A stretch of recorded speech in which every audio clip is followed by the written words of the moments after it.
പാലത്തിലൂടെ മഴയും ആസ്വദിച്ച് video camera on ചെയ്ത് പോയിക്കൊണ്ടിരിക്കുമ്പോഴാണ് ഫോട്ടോഗ്രാഫി പാലത്തിൽ നിരോധിച്ചിരിക്കുന്നു എന്ന ബോർഡ് കണ്ടത്. ഉടനെ ക്യാമറ ഓഫ് ചെയ്തു. കടലിന് മുകളിലൂടെ പോകുമ്പോൾ ചില ഭാഗങ്ങളിൽ പാലത്തിന്റെ ഭിത്തി നല്ല ഉയരമുള്ളതായി ഞാൻ ശ്രദ്ധിച്ചിരുന്നു. പിന്നീട് ആണ് അറിഞ്ഞത് ആ ഭാഗത്ത് ദേശാടന പക്ഷികളായ ഫ്ലെമിംഗോ ധാരാളം വന്നിരിക്കുന്ന സ്ഥലമാണ്. അവയ്ക്ക് വണ്ടികളുടെ ശബ്ദം ശല്യമാകാതിരിക്കാൻ വെച്ചിട്ടുള്ള നോയ്സ് ബാരിയറുകളാണ് അത്. അതുപോലെ തന്നെ ഇതിന്റെ മറ്റൊരു ഭാഗത്തു കൂടി പോകുമ്പോൾ കാഴ്ചകൾ പൂർണ്ണമായും മറച്ചിരിക്കുന്നത് കാണാം. ഇന്ത്യയുടെ പ്രധാന ആണവ കേന്ദ്രമായ ബാബ ആറ്റോമിക് റിസർച്ച് സെന്റർ സ്ഥിതി ചെയ്യുന്നത് ഇതിനടുത്താണ്.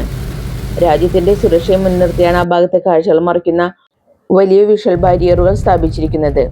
ഈ പാലത്തിൽ ടോൾ പിരിക്കാൻ പരമ്പരാഗതമായ ബൂത്തുകളില്ല. പകരം അത്യാധുനിക സാങ്കേതിക വിദ്യയായ ഓപ്പൺ ടോളിംഗ് സിസ്റ്റമാണ് ഉള്ളത്.